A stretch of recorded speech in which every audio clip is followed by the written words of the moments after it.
Hello, everyone, and welcome to Archie Viking. So today I'm going to be doing an updated version of one of my videos in my series on the early imperial expansion of the United States. Specifically, I am doing an updated version of the unofficial eighth video in the series that I just mentioned, the series on the early imperial expansion of the United States. Um, and so the video that is currently now in the playlist that is the eighth video will now be this video. And the subject of this video and that video is the First Creek War, a tale of the Cherokee-American alliance in the War of 1812 CE. Okay, so with that out of the way, one of the first things we need to tackle is who exactly the Muscogee Creek are.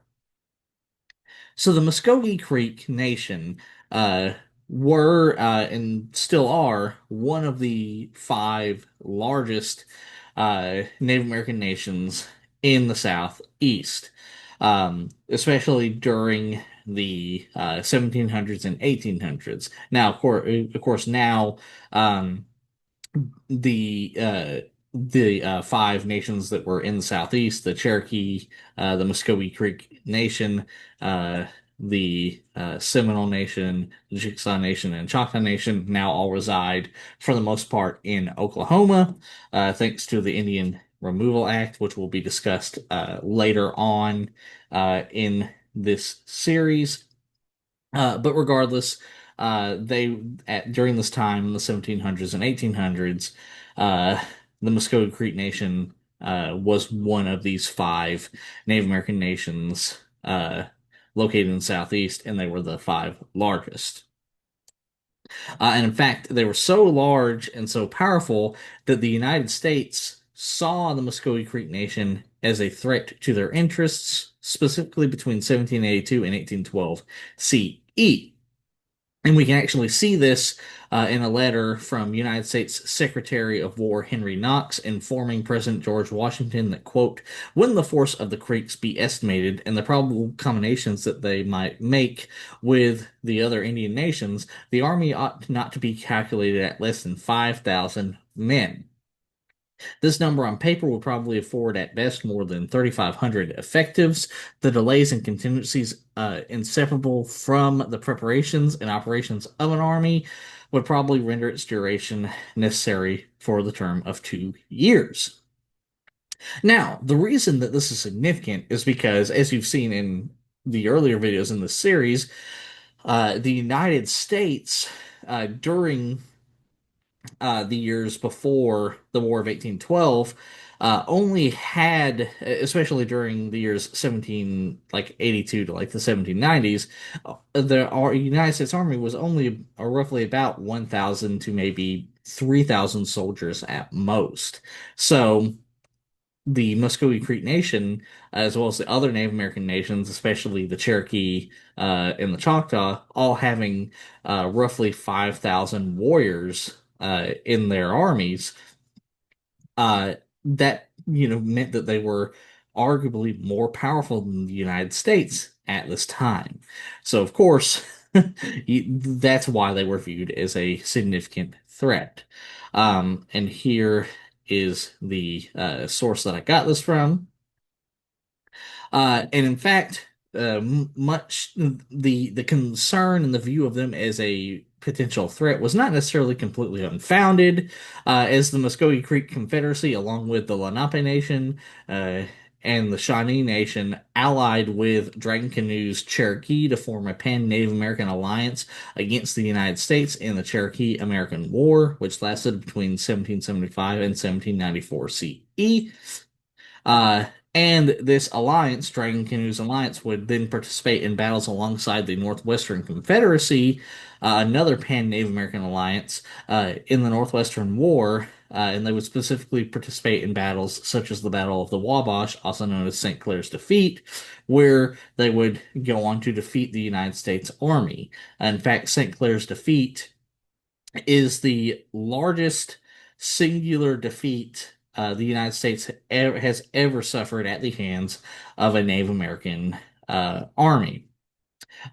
Most of you would think that that would be the Battle of Greasy Grass, also known as the Battle of Little Bighorn with Custer. But to put this in perspective, Custer, the Battle of Little Bighorn, the United States Army only lost around 200 soldiers, roughly, also known as the Battle of Greasy Grass. Whereas St. Clair's defeat, again also known as the Battle of the Wabash, the United States Army lost between 600 to 900 soldiers. So at least three times uh, as many losses occurred for the United States in this battle as would occur in later battles against Native American armies. Uh, that being said, eventually the Cherokee-American War would end in a stalemate with the signing of the Treaty of Tellico Blockhouse in 1794 CE. Now, I've already done a video on this. That's actually in this series on the early imperial expansion of the United States on the Cherokee-American War, and I will link it in the iCard along with my video on the Northwestern War, which is also in this series. Now, this brings us to our next section, the prelude to the First Creek War. So, starting in 1804 CE, Napoleon and the French Empire would then sell the United States to they sell the United States to the Louisiana Territory in the very famous Louisiana Purchase, which would allow the United States to begin further expanding westward into North America, with this expansion beginning between 1804 and 1812 CE. And then, along with this, the Napoleonic Wars would lead to instability in the European world, especially between 1803 and 1815 CE. So here's a map of the Napoleonic Wars and actually the extent of Napoleon's empire, if you will, or at least the territories that were under his sway and control. While all of this instability was happening in Europe as a result of the Napoleonic Wars, Shawnee brothers Tecumseh and Tenskwatawa would rise to prominence between 1805 and 1808 CE.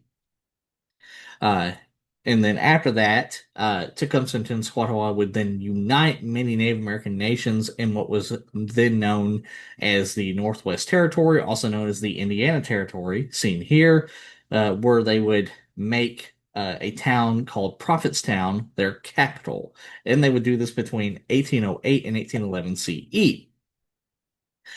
After that, Tecumseh would then travel to the southeastern Native American nations, hoping to convince them to join his alliance. Tecumseh would give public speeches in every town he visited, becoming known as a skilled orator who gave harrowing and inspired public speeches, specifically doing this in the summer of 1811 CE. However, despite this, many of the southeastern Native American nations chose not to ally with him as they were prospering thanks to trade with the United States and the British Empire, and thus had no need to go to war with either nation. Many of the dissenters, such as Choctaw Chief Pushmahata, would later become key players in the War of 1812 and the First Creek War. Despite this, despite most of the southeastern Native American nations refusing to join Tecumseh, a faction of the Muscogee Creek Nation was inspired by Tecumseh's speeches on the power of the unified Native American nations. Uh, Also, this faction of Muscogee Creek were also influenced by Tecumseh's statement that when he returned to Prophetstown, he would stamp his foot on the ground and all the houses in the territories of the Native American nations in the Southeast would shake, with this appearing to come true when the New Madrid earthquakes of 1811 CE and 1812 CE occurred, literally shaking all the houses in the Southeast. Now, to be fair, most of the Native American nations understood that this was actually not Tecumseh's prophecy coming true. They understood to at least some degree that this was a natural phenomenon, but there were enough Native Americans who maybe didn't necessarily think it was actually Tecumseh's prophecy come true. I'm sure there were some Native Americans who believed that, but at least a good number of them probably used it as an excuse to go to war. They saw this as a sign that perhaps they should go to war. Of course, there's no way to prove this, whether they actually believed it or not. And this is, of course, my opinion, but it would just make sense based off of the information we have that considering that most didn't buy that this was Tecumseh's prophecy coming true, that it's not a huge leap to assume that most of the Muscogee Creek who would eventually join him and were influenced by him also didn't think this was the case, but saw it as an excuse or a sign that maybe they should go to war regardless. And so, as a result of Tecumseh's speeches and the New Madrid earthquakes, many Muscogee Creek war leaders, such as William Weatherford, Manawat, and Apothle Yohola, would create the Red Stick Muscogee Creek faction in 1812 CE, with them getting their name from the red war clubs that they used in hand-to-hand combat. Once formed, the Red Sticks would defeat a white American militia in the Battle of Burnt Corn on July 27th, 1813 CE, and would plan an attack on Fort Mims, which had been built in the Mississippi Territory as a staging point for the eventual colonization of the territory. And then on August 30th, 1813 CE, the Red Stick warriors gathered their forces, descended on Fort Mims, and slaughtered the garrison within, and this served as the Red Sticks' official declaration of war on the United States. Which now brings us to the bulk of the video, the First Creek War, with taking a look at the formation of a Cherokee-American alliance. So, the outbreak of the war against the Red Sticks, later known as the First Creek War, and the British in the War of 1812 left the United States unprepared, as the United States Army consisted at this point in time of only roughly 5,000 professional soldiers, nowhere near the size that the United States Army would eventually be in later conflicts such as the Mexican-American War and the American Civil War. In need of allies, the United States would form an alliance with the Cherokee Nation, the Choctaw Nation, and the remaining Muscogee Creek Nation, known as the White Stick faction, with this alliance forming in 1813 CE. Along with this, the United States would create an expeditionary force led by Major General Andrew Jackson to combat the Red Sticks. The force consisted of roughly 5,000 volunteers from Tennessee, Georgia, and South Carolina, primarily Tennessee, but again, also Georgia and South Carolina, and roughly 600 to 1,000 Cherokee, Choctaw, and White Stick Creek warriors. Most of these warriors would actually be Cherokee, but again, also Choctaw and White Stick Creek warriors. Uh, with the formation of this alliance, many prominent Cherokee, Choctaw, and White Stick politicians were given ranks in the United States Army, with Cherokee Principal Chief Pathkiller being given the rank of colonel. Cherokee leader He Who Walks Among the Ridges, later known as Major Ridge, which we'll get to later in the video, being given the rank of First Lieutenant. White Stick leader William McIntosh being given the rank of Brigadier General, and Choctaw leader Pushmahata being given the rank of Lieutenant Colonel. They would then all be placed under the command of United States Brigadier General John Coffee sometime in July of 1813 CE. Now brings us to our next section, the course of the war. So the expeditionary force would begin to engage Red Stick forces in several battles, winning some and losing others. During this time, the United States volunteers would commit several atrocities against the Red Sticks, specifically during the summer and fall of 1813 CE.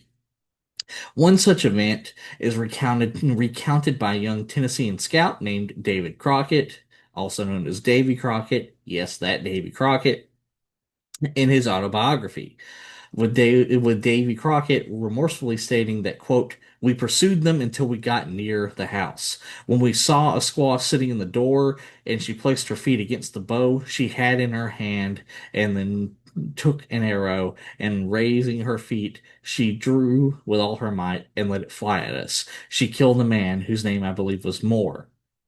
He was a lieutenant, and his death uh, so enraged us all that she was fired on and had at least 20 balls blown through. This was the first man I ever saw killed with a bow and arrow.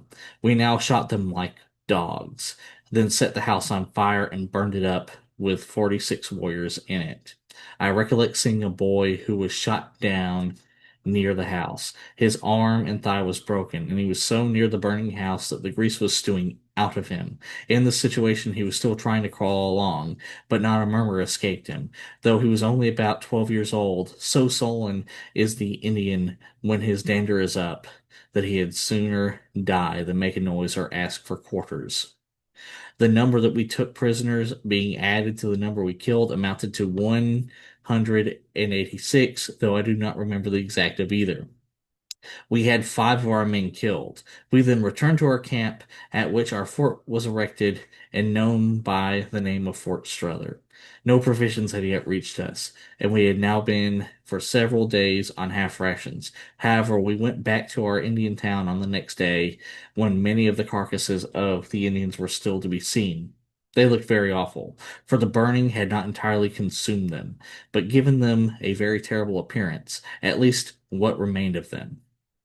It was somehow or other we found that the house it had a potato cellar under it, and an immediate examination was made, for we were all as hungry as wolves. We found a fine chance of potatoes in it, and hunger compelled us to eat them, though I had a little rather not, if I could have helped it, for the oil of the Indians we had burned up on the day before had run down on them, and they looked like they had been stewed with fat meat.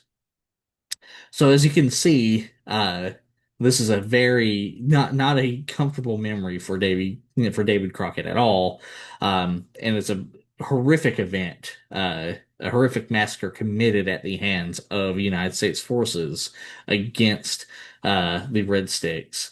And one thing I do want to point out is that you'll note that in this, David Crockett never refers to them as savages or barbarians or anything like that. He refers to them as men.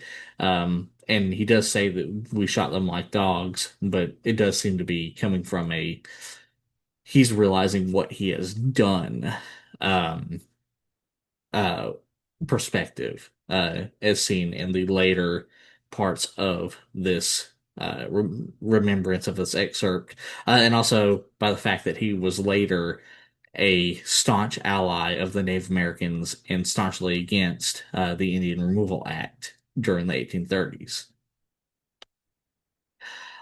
Then during the winter, Andrew Jackson would make Fort Williams his main base and would station most of his force within the force.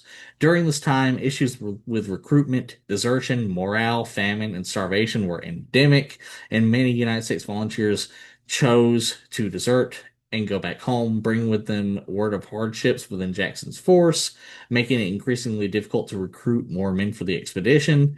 And this included David Crockett. And this would happen between the winter of 1813 and 1814 CE.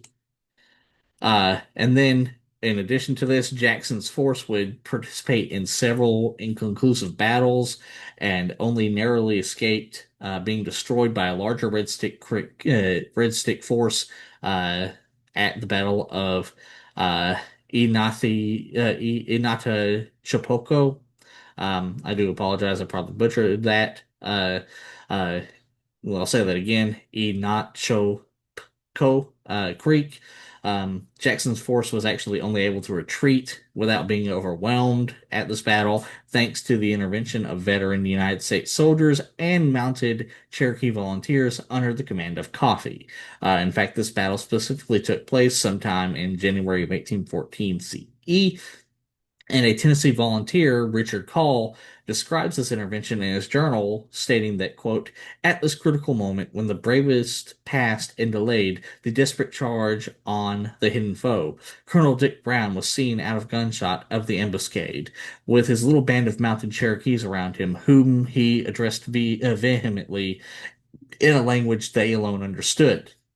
but which a practical interpretation was immediately given. Mounted on a fleet of horses, the Indian breed, he dashed alone toward Canebrake, turned suddenly at a right angle, and passed rapidly near in parallel with the hidden foe, drawing their fire as he went. And whenever the curling snake arose from the thicket, a mounted Cherokee dispatched the defenseless warrior before he could reload his rifle. And here's the source that I got that from. Uh, in fact, the setback at this battle would lead Jackson to withdraw his force to Fort Strother, uh, and would also lead to the halting of major offensives for the winter. However, as seen in this battle, Jackson's Native American allies, especially the Cherokee, did not rest during this time, and would go on to win many more victories, and would begin to be viewed by John Coffey as Jackson's most effective fighters. And these raids, conducted by the Cherokee against the Red Sticks, would be conducted between January and March of 1814 CE. And this is generally what Cherokee warriors during this time would have looked like. In fact, the effectiveness of the Cherokee warriors during this time can actually be seen in individuals such as he who walks among the ridges, who gained notoriety in Jackson's force due to the series of victories he achieved. Due to his bravery and skill as a commander, he who walks among the ridges attracted Jackson's attention, who then promoted he who walks among the ridges to the rank of major and recognition for these victories. He who walks among the ridges liked the rank of major so much that he would go on to keep the name and would become Major Ridge, which is what I talked about earlier in the video that we would explain in just a little bit. But it wasn't just Major Ridge. There were other Cherokee who rose to prominence during the First Creek War. We had, for example, a Cherokee warrior named Junaluska who served as a private in Jackson's force and was known as a skilled warrior and would eventually become known as a lesser chief in the Cherokee Council. Something I do need to point out is there's often a very common story that goes around that claims that Junaluska saved Andrew Jackson at some point during a battle from having his head caved in by a Red Stick War Club. There's no real evidence for this except for a singular excerpt that came well after um, the Indian removal in the Trail of Tears, and it seems to have been, if it did exist, it seems to have been a story that John Liska came up with in an attempt to get his commission from the United States Army because it had been delayed for decades. So there's that important thing to point out. Now, there is an event that this may have inspired and the Junaluska may have taken and sort of copied that we'll get to in a little bit.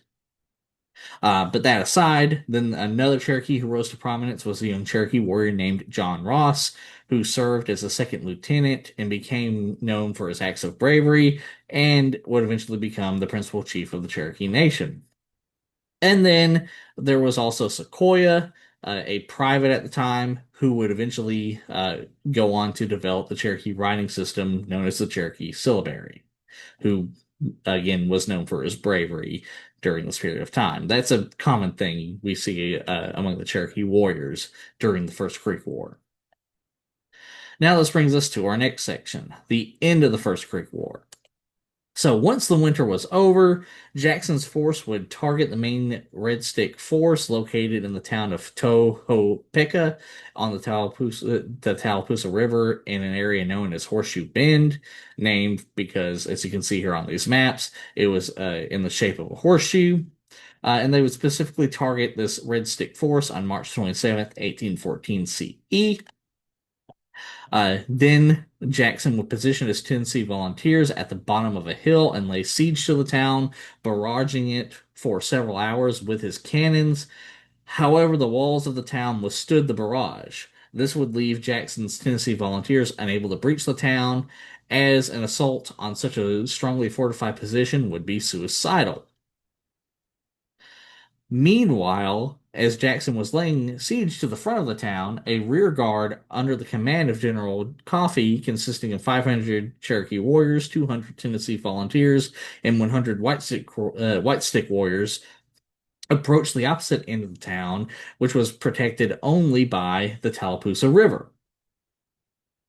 Seeing that the majority of the Red Stick force was stationed on the walls facing Jackson's force, the Cherokee warriors decided to take matters into their own hands, with Coffee reporting that, quote, "The Indians with me immediately rushed with great impetuosity to the river bank. My line was halted and put in order of battle, expecting an attack on the rear of the Okfuskee village, which lay down river about 8 miles below us. The firing became general and heavy, which animated our Indians. Seeing about 100 of the warriors and all the squaws and children of the enemy running about among the huts of the village, they could no longer remain silent spectators. While some kept up fire across the river to prevent the enemy's approach to the bank, others plunged into the water and swam across the river for canoes that lay at the shore in considerable numbers and brought them over, in which crafts of a number of them embarked and landed on the bend with the enemy." And here's the source that I got this information from. Among the Cherokee retrieving the canoes was a Cherokee warrior known as the Whale, known for his skill in swimming, and a young private named Joseph Van, who is very famous and well known for the Van House historic site in North Georgia, where he and his father and family lived prior to the Indian Removal Act. The capture of the canoes allowed Major Ridge to gather 200 to 300 Cherokee warriors and 100 White Stick warriors, who then used the canoes to row across the river and assault the town. Major Ridge was reportedly among the first to disembark as a fierce hand-to-hand battle ensued. During the battle, the Ridge himself is reported to have engaged in battle with, quote, 6 Creek warriors, some of whom had been previously wounded and fell by his hand. As he had attempted to plunge his sword in one of these, the creek closed with him, and a severe contest ensued. Two of the most athletic of their race were struggling in the water for life or death, each endeavoring to drown the other. Ridge, forgetting his own knife, seized one which his antagonist wore and stabbed him. But the wound was not fatal, and the Creek still fought with an equal chance of success when he was stabbed with a spear by one of Ridge's friends, and thus fell a hero who deserved a nobler fate. And here's the source that I got this from. Now, this is where to go back to the thing about Junaluska, this is where this event is what I think Junaluska tried to copy when he made up his story about saving Andrew Jackson's life in order to get his military commission. If that story actually exists, I've heard that from one of the experts on the First Creek War and things like that that it doesn't necessarily, there's not a lot of evidence that the story actually does exist, but what little evidence does seems to suggest it's a much later account that may have been copied from this account. Uh, Major Ridge's attack would give Jackson's force the opening it needed to storm the town defenses and eventually win the battle. Most of the Red Stick warriors in the area were killed or captured. However, a few managed to escape, including Manawa, who, according to Muscogee Creek accounts, played dead within the town. And then once all of Jackson's Tennessee volunteers and allied Native American warriors returned to their camp, swam across the river, escaping under the cover of night. With this ending the Battle of Horseshoe Bend and a Cherokee and United States victory. After the battle, the actions of the Cherokee were praised, with Return J. Meigs, the Indian agent working with the Cherokee, later reporting that, quote, "Gentlemen of rank and character who were present at the decisive battle of Horseshoe Bend have told me that the daring, intrepid, and preserving, I believe that's supposed to be persevering, but I I promise you, I just literally just copied this from the source. Anyways, the daring and intrepid, preserving bravery of the Cherokee warriors probably saved the loss of 1,000 white men. The Cherokee warriors opposed ferocity to ferocity and completed the destruction of the greatest savages on the continent. The Cherokees have distinguished themselves in every action in this barbarous war according to their number, have destroyed more of the enemy than any other part of the army. They have lost considerable number of their best warriors. Many families has to regret the loss of their friends who they love with as much affection as we have for our relations. It has made among them widows and orphans, and they deserve well of the United States. And here's the source that I got this information from. With the defeat of the main Red Stick force, Red Stick leaders such as Yohola and William Weatherford would negotiate with Jackson, surrendering and signing what would become known as the Treaty of Fort Jackson on August 9th, 1814 CE. With the defeat of the Red Sticks, Jackson decided it was time to remove the British from Florida, as the British had formed an alliance with the Spanish Empire and had stationed soldiers in Spanish Florida in forts such as Pensacola. Jackson's force and allied Native American warriors would then march into Florida, defeating the British Empire at Pensacola and driving them out of Spanish Florida between November 7th and 9th, 1814 CE. Now this brings us to our last section, the aftermath of the First Creek War. So, after the end of the war, much of the Muscogee Creek Nation's territory in what is now central Alabama, southern Alabama, southwestern Georgia, and south central Georgia would be ceded to the United States, opening up these areas for colonization by the United States. Jackson would then attempt to forge documents in an attempt to add Cherokee lands to this cession. However, this attempt would fail, as Major Ridge and the Cherokee delegation would confront President James Madison about Jackson's actions in January of 1816 CE. Now, it is important to note their issue wasn't with the possible selling of the land. Their issue was with the illegal forging of documents in an attempt to illegally obtain Cherokee lands. Later, the Cherokee Nation would be willing to cede lands in Tennessee to the United States in return for secured title to lands along the Arkansas and White Rivers in what would become known as the Jackson-McMinn Treaty on July 8th, 1817 CE. As a result of this treaty, many Cherokee would migrate west to Arkansas. This is especially true of veterans of wars against the United States and veterans of the First Creek War, who began to view further conflicts with the United States as essentially a lost cause and began to believe that the best way to preserve the Cherokee Nation was to move west and find new lands in order to prevent extinction. Of course, this was not a universal thought, but it was a common thought. And we can see this in individuals such as the Bull, a veteran of the Cherokee-American War, and Sequoyah, a veteran of the First Creek War. Meanwhile, the Whale would eventually be awarded a finely decorated Kentucky long rifle with his name engraved on the side because of his contributions to Jackson's victory. However, it must be stated that he did not receive the rifle for several years, only receiving it after constantly pestering the United States government for it.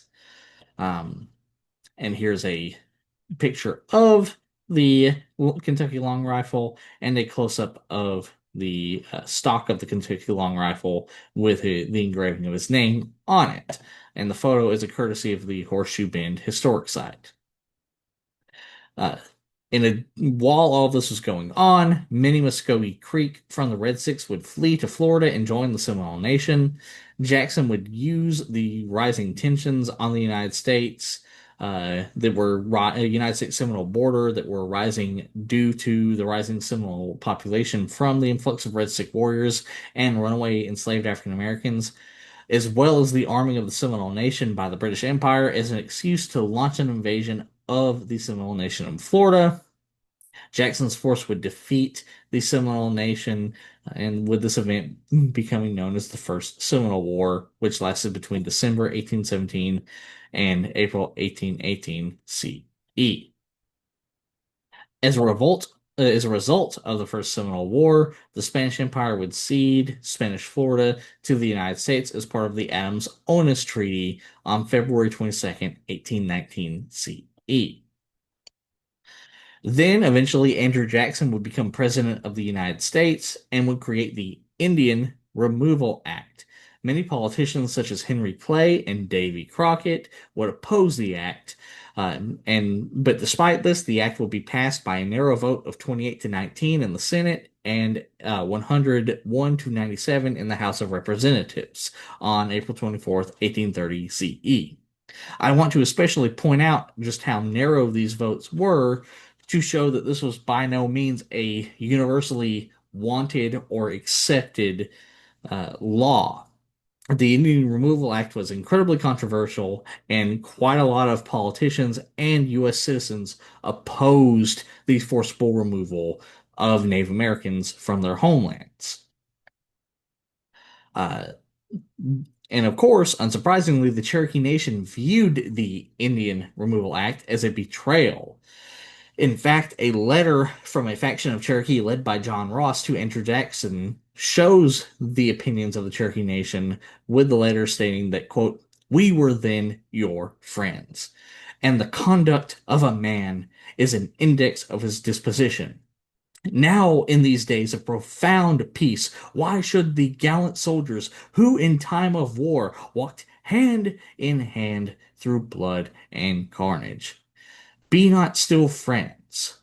We answer that we are yet your friends, and we love our people, our country, and the homes of our childhood of our departed sire, homes of the childhood of our departed sires. We have ever enjoyed the rights and liberties of free men, and God forbid that we should ever live in vassalage to any power. And if we are too weak to live as free men, it is easier to die than to live as slaves." So, as you can see very clearly, this was a more than a betrayal. Uh, for the Indian Removal Act was a betrayal and more to the Cherokee Nation in the eyes of the Cherokee Nation.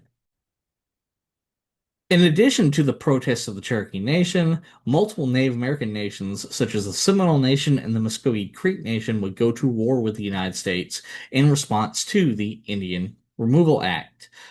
Specifically, these include but are not limited to the Second Seminole War and the Second Creek War, which lasted between 1835 to officially 1842 CE, but in reality, sporadic fighting continued into the 1850s CE. It should also be noted that technically the Second Creek War, sorry, not Second Creek War, not air quotes, but technically the Second Creek War ended first. That being said, that is not really the case, as most of the Creek warriors who fought in the Second Creek War escaped into Florida and joined the Seminole War, the Second Seminole War. So, in reality, both wars are seen as not necessarily the same, but at the very least, extensions of each other. Um, or in the very least, the Second Creek War was an extension of the Second Seminole War. Despite their protests, the Native American nations east of the Mississippi would be forcibly removed to Indian territory west of the Mississippi, with these removals resulting in the deaths of roughly 11,000 Native Americans along multiple routes that would eventually become collectively known as the Trail of Tears, as the result of war, starvation, disease, and exposure. And here is a map, a close-up map, showing all of the various Native American nations of peoples who were removed as part of the Indian Removal Act. Most of the time, when you hear about the Indian Removal Act, you only hear about the five southeastern Native American nations who were removed, and of course, they should not be ignored. They suffered greatly as a result of the Indian Removal Act. However, it should also be pointed out that other nations such as the Seneca, the Miami, the Ottawa, the Potawatomi, etc., were also removed and lost a great many of their peoples during the Indian Removal Act. And here is a depiction showing sort of the horrors of the various Trails of Tears. As you can see there, there's an individual being buried, a dead child here, etc., etc. However, one thing that is important to point out is that despite the past and continuing genocide of Native Americans, the Cherokee and other Native American nations continue to exist and preserve their cultures to this day in areas such as Oklahoma, which we can see examples of here and here. All right, so with that, that brings an end to our video on the First Creek War and our unofficial eighth video in the series on the early imperial expansion of the United States. As I have said in every video so far in this series, um, I really hope everyone enjoyed learning about the culture of the Cherokee and the Muscogee Creek and other Native American nations. But I really hope you did not enjoy the parts that were about the genocide and war and such committed against the Native American nations. And the reason I say that, and I know it's odd to hear the person who's making the video say that, but the reason I say that is because I'm not making these videos necessarily for entertainment. I'm making them for education. Um, and I'm making them so that people are informed, and so that we can make sure that horrible events like this would never ever happen again to Native American peoples, or at the hands of the United States or anyone. And I really hope that you all take what you learned here in this video and other videos in the series to go and educate other people in your lives and to spread the word about what happened and to teach people accurate history. So with that, that ends our video. If you would like to see me cover any of the subjects that I mentioned in the video in greater detail in later videos, please feel free to leave a comment in the comment section. And remember to like, share, and subscribe. And I hope you all have a good day.